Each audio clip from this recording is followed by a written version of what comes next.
Local, live, late-breaking. WESH 2 News starts now.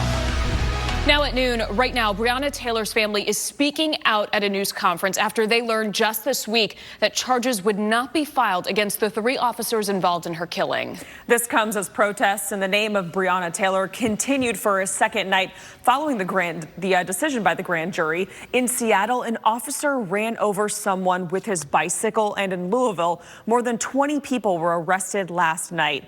Among those arrested was Kentucky State Representative Attica Scott. She recently filed a bill called Brianna's Law that would end no-knock warrants in the state.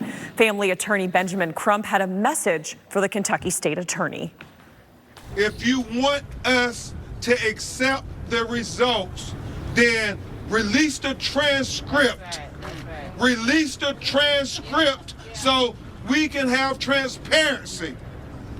And if you did everything that you could do on Brianna's behalf, you shouldn't have any problem whatsoever, Daniel Cameron, to releasing the transcript. And just minutes ago, the father of Jacob Blake spoke, calling for justice for his son and Brianna Taylor. A statement from Brianna Taylor's mother says her daughter was failed by a lack of investigation into her fatal shooting by the Louisville police officers in March. The statement was read by your sister during that news conference. We're, of course, continuing to bring you the very latest updates on air and online. Right now, Ruth Bader Ginsburg is lying in state at the U.S. Capitol. She is the first woman and the first Jewish person in our country's history to be honored in this way. And just hours ago, the casket carrying her body was marched up the steps of the Capitol. Inside Statuary Hall, an invitation-only arrival ceremony was held. Social distancing guidelines dictate the ceremony only be open to a small number of invited members of Congress and Ginsburg's family. House Speaker Nancy Pelosi began that ceremony. It is with profound sorrow and deep sympathy to the Ginsburg family that I have the high honor to welcome Justice Ruth Bader Ginsburg to lie in state in the Capitol of the United States. She does so on a catafalque built for Abraham Lincoln. The practice of government and military officials lying in state began in 1852, and only 38 people have been granted the honor, including Ginsburg. A private ceremony will be held next week at Arlington National Cemetery, where Ginsburg will be buried. And as people pay their respects to the late justice and decisions are made on how to replace her on the Supreme Court, WESH 2 will be your home for continuing coverage. We're following a developing story out of Paris, France. 2 people were injured during a stabbing attack. A suspect was arrested shortly after the attack, and another person is in custody. The victims worked at a documentary film company, which is located near the former Charlie Hebdo newspaper offices, where a 2015 terror attack took place. The victims, a man and a woman, were taken to the hospital, and police say their injuries are not serious. Of course, we will update you as we learn more. New details this noon. This weekend's launch at the Space Coast is being pushed back. The launch of the United Launch Alliance Delta IV Heavy rocket is delayed because of an issue with the swing arm retraction system. The rocket was originally set to launch overnight, but they are now targeting Sunday at 12:10 a.m. And we were watching the forecast for the original launch, and now we're going to move on over to Sunday, and hopefully it'll work out then. Yeah, and we do want to send things over to First Alert meteorologist Kellyanne Class. And Kellyanne, we've made it to the weekend, but the weather, I don't know if it's going to cooperate for us. Maybe not. I don't really think so, especially on Sunday afternoon, and especially not today. We're already seeing some showers and thunderstorms fire on up. Here's a look at our Orlando Tower Cam network. A few fair weather cumulus clouds to start in Daytona Beach. So what we can expect for our forecast today: scattered showers and thunderstorms, hot and humid. But we are tracking a nice cool down on the way. We'll have more about how long these storms will last as well coming up in just a few minutes. Michelle and Jacqueline. And happening right now, Governor Ron Desantis is holding a news conference in St. Petersburg to talk about the restaurant and hospitality industry. He does say that he has an announcement he'll be making, and we will update you as soon as we learn more. Next on WESH 2, the president says he has a new health care plan in the works. After trying to replace the Affordable Care Act for years, the Trump administration is working on a plan of its own. What the president says it covers. And a TikTok challenge is now at the center of an FDA investigation. Details when we return. Closed captioning is sponsored by Subaru. The First Amendment, proposed by Congress on September 25th. It empowers us all. And it empowers us as journalists. Because you have the right to know, the right to be heard, the right to decide. And at WESH 2 News, It's our first responsibility To deliver the facts, hold the powerful accountable, bring you the story, give you a voice. it's what we do. It's what we'll always do. We are WESH 2 News. Welcome back. We want to take you back to the breaking news happening right now. Governor Desantis just talked about phase 3 of his reopening plan and mentioned that he is going to let restaurants open without restrictions. So let's listen in to some more details about his plan. The peak of infections, the ED visits peaked between July 7th and July 14th, kind of a plateau, and then it's kind of gone down ever since. The hospitalizations peaked on July 21st. So that's over 2 months ago. And what have we seen since the third week of July? We've actually seen more economic activity, more interaction. Schools have opened. All the theme parks are open. More people have visited. And what has happened with hospitalizations? COVID-positive hospitalizations are down 76% since the July peak. ICU hospitalizations are down 72% since the July peak. Daily admissions for people getting admitted for either confirmed or suspected COVID has declined by 81% since that mid-July peak. And the ED visits for COVID-like illness are down close to 80% as well. Here in Pinellas County, I think in many ways Pinellas saw the increase hit before some of the other parts of the state. And they've definitely seen the decline go down quicker than many other parts of the state. The number of tests, the percentage of tests that come back positive in Pinellas County has been below 4% for 2 weeks.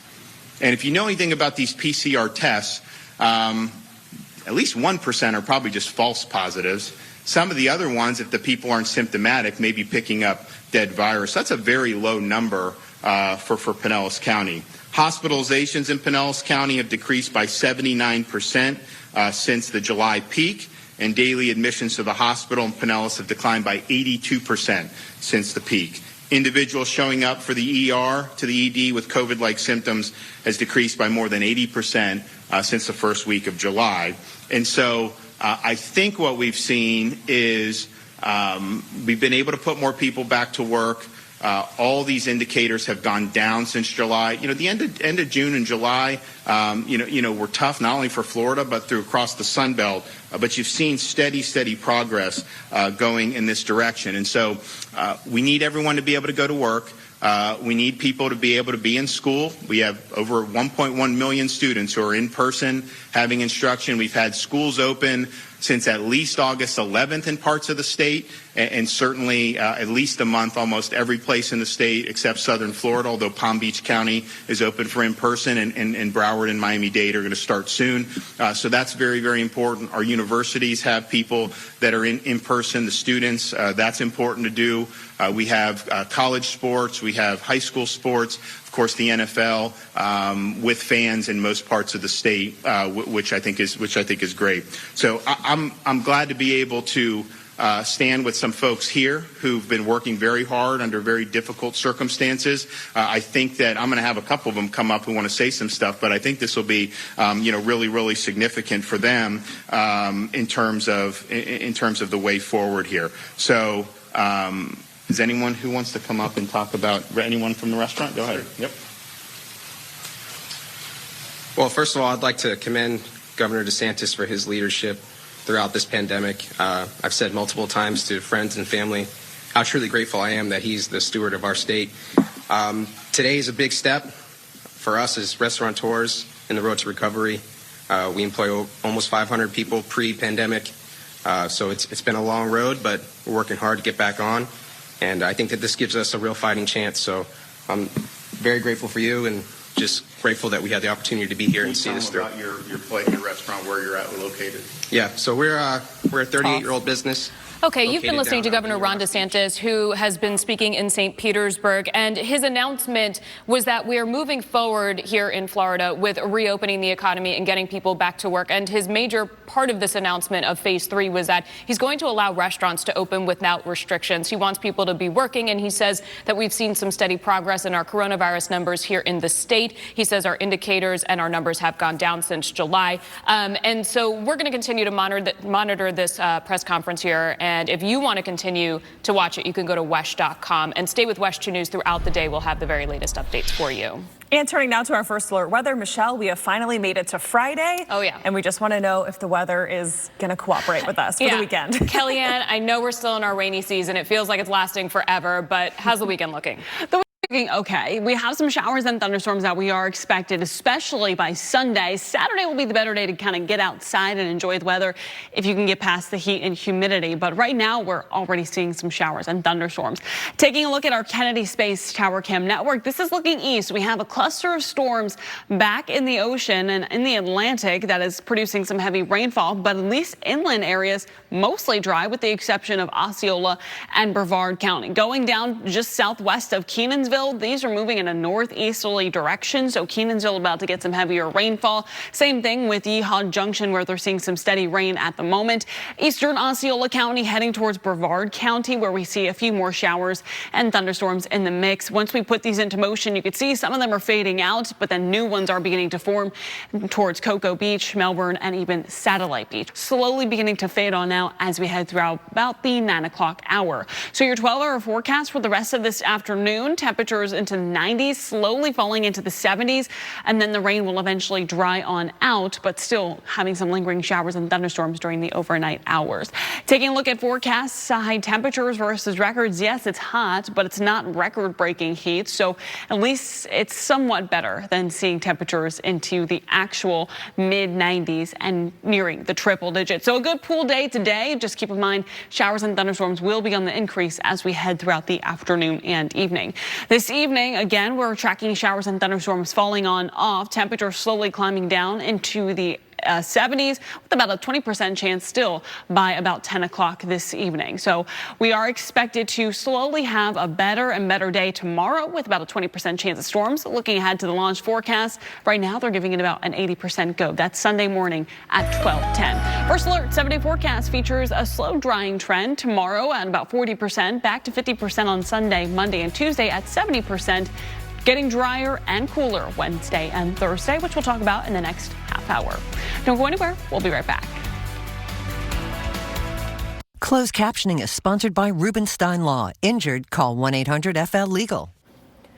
After trying to replace the Affordable Care Act for the past 3 years, it appears the Trump administration has a new plan of its own. The White House has missed a lot of deadlines to put forth a Republican health care bill. John Lawrence has the details of what's called now the America First health care plan.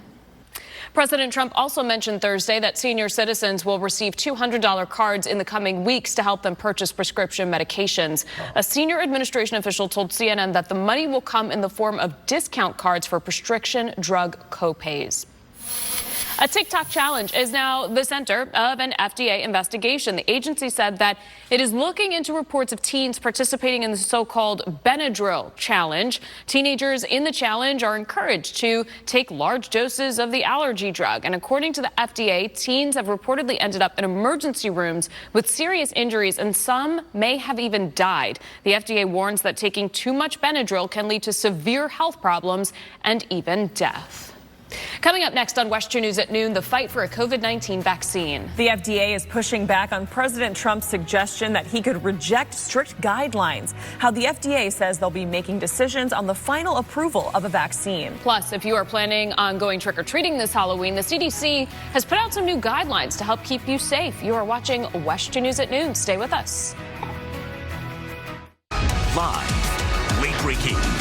WESH 2 News starts now. Brianna Taylor's family says they're not giving up in their fight for justice following their daughter's killing in March. 3 officers involved in the shooting were not charged and related to her death. And that decision sparked widespread protests this week, and the family is demanding answers and says that they will not give up. And I'm angry because this nation is learning that our black women dying at the hands of police officers, and this is not okay. Attorney Ben Crump, who is representing the Taylor family, says that they want the grand jury transcripts released. Kentucky's governor has also requested that they be made public. And right now, Ruth Bader Ginsburg is lying in state at the U.S. Capitol. She is the first woman and the first Jewish person in our country's history to be honored this way. An invitation-only arrival ceremony was held inside Statuary Hall. And we're following breaking news right now. Governor Ron Desantis is announcing phase 3 of the state's reopening plan, which includes no capacity limits on restaurants. The governor is still speaking in St. Petersburg right now, and we will update you as we learn more details. And college students could be protected if they choose to party during the pandemic. WESH 2's Adas Brown is breaking down a proposal from the governor.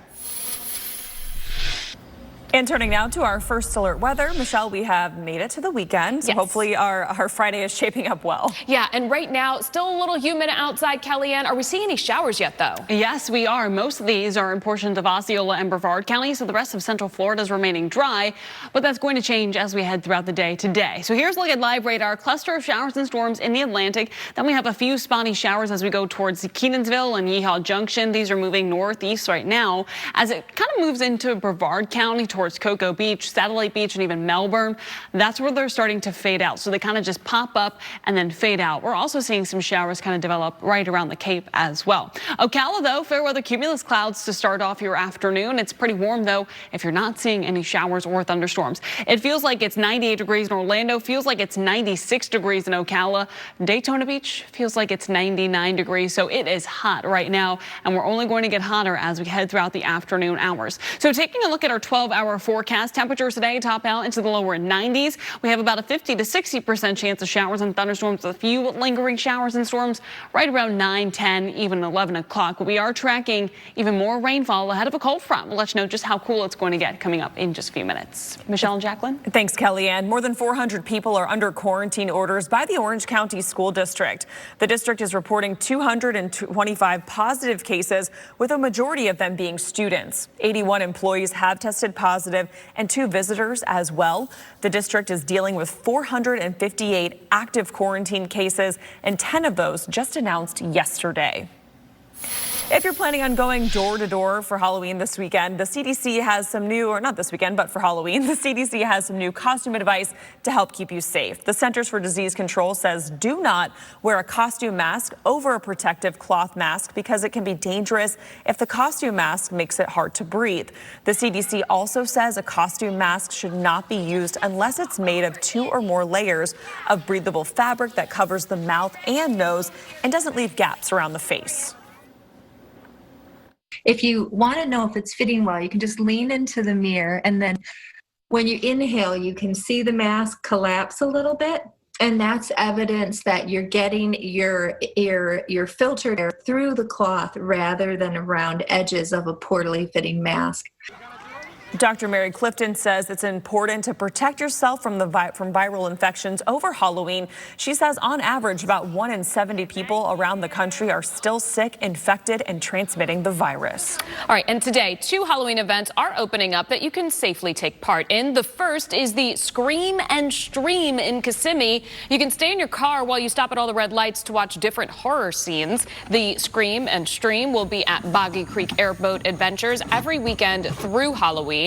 Also, the Haunted Road will be welcoming in guests looking for a scare starting tonight. This will be a completely contactless drive-through Halloween experience.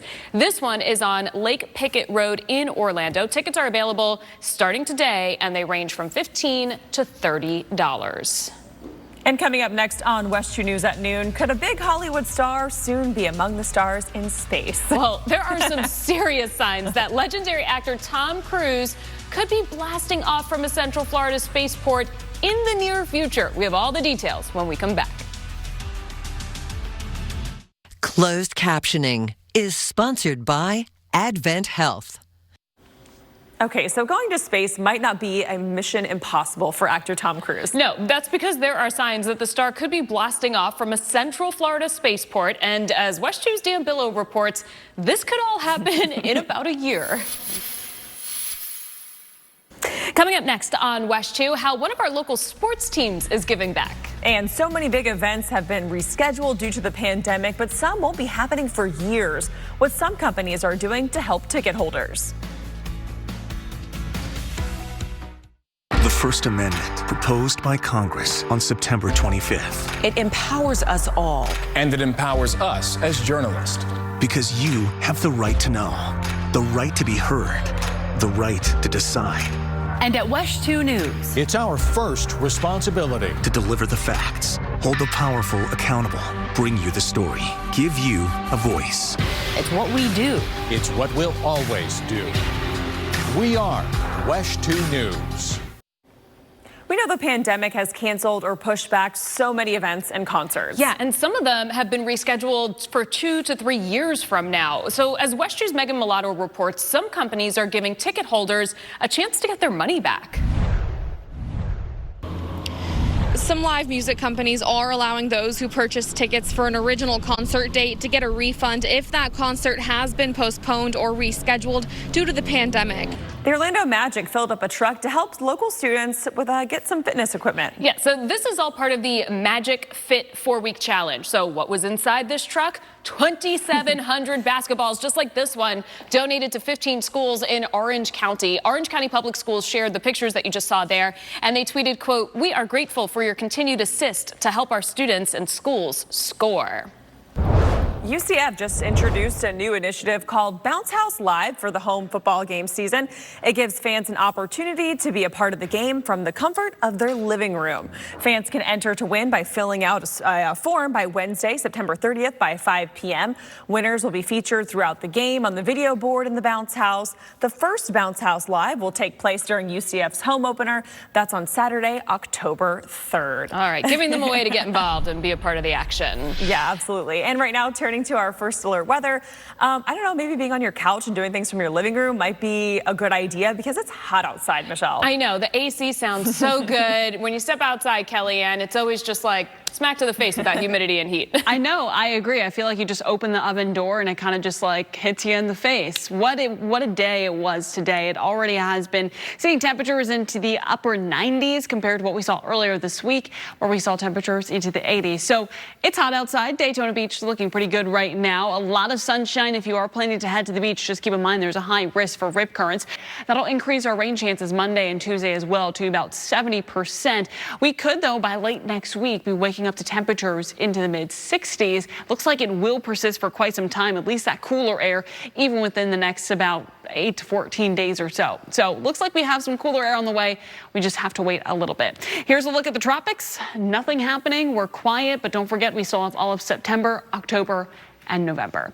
Here's a look at your first alert 7-day forecast. Temperatures over the next couple of days, lower 90s, 40% chance of showers and storms, up to 70% Monday and Tuesday. After that front passes through, 20% Wednesday and Thursday, with temperatures in the mid 80s. Michelle and Jacqueline. All right, thanks so much, Kellyanne. And right now, we do want to bring you some breaking news. You're looking at some live pictures right now as the casket of the Supreme Court Justice Ruth Bader Ginsburg has just been brought down the steps of the Capitol where she was lying. Coming up next on WESH 2 News at noon, a show that is nearly 30 years old is getting a brand new look. And getting scared from the safety of your own car, how a production team is building a new kind of haunted experience, and the positive impact the project is having on those impacted by the pandemic. Details when we return. The Powerball drawing is set to roll out a whole new look. Yeah, so these numbers are drawn on TV, and now you'll see it happen in a new studio with all new props, and that means replacing the classic lottery balls and dispersing machines. There will also be new graphics and music, and this is the first time that the show has been updated since it moved from Iowa to Florida in 2012. The 1-minute drawing on Wednesday and Friday nights is filmed in Tallahassee, but originally was taped at Universal Studios here in Orlando. The changes start in just a few days on September 30th, so next Wednesday. Okay, this is obviously a Halloween unlike any other. Attractions across the country are trying to figure out how to give people a spooky experience while keeping them safe. Yeah, so we told you about a few events here in Central Florida, but there's also a production team in Las Vegas that's figured out how to give folks a scare without having them ever leave their car. They're calling it Hallowheels. About 40 entertainment producers are racing against the clock to turn an industrial space into a world of practical and digital effects in order to create the attraction. But it's not just about giving people an alternative haunted house experience. It's also helping entertainment techs who've been out of work.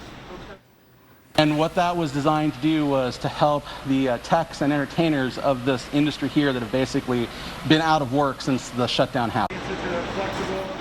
And this next story right now is for those of you who might have already mentally skipped past Halloween, and that does happen because people were singing Feliz Navidad in the studio this morning. Okay, I must have not been in here when that happened because I don't know if I'd stand for that. Like, let's get through Halloween and then we have Thanksgiving. But anyway, the U.S. Postal Service just unveiled this year's crop of holiday stamps. The Holiday Delight stamp comes in 4 different designs. The stamp was art inspired by folk art, and there's a Christmas tree, an ornament, a stuffed stocking, and a prancing reindeer. They are already available nationwide. So Christmas is happening now. I know. I feel like I'm very much on the team where, like, I feel like we need to get through. We need to go through the steps. Yeah, at least Thanksgiving. You know what I mean? I agree wholeheartedly. Here in Florida, it never really feels like Christmas, though, Kellyanne. We never have that white Christmas. No, we have Christmas in July pretty much all year round if you want to do that. Today, it's going to be hot. Temperatures in the upper 80s, lower 90s. We start to see a cool down by next week, but an increase in rain chances Monday and Tuesday ahead of that cold front that'll pass on through. So keep waiting. Not going to feel like Christmas just yet, but still will be pretty warm. Okay, thanks so much, Kellyanne. Thank you for joining us today on WESH 2 News at noon. We're back for WESH 2 News at 4. Have a great day.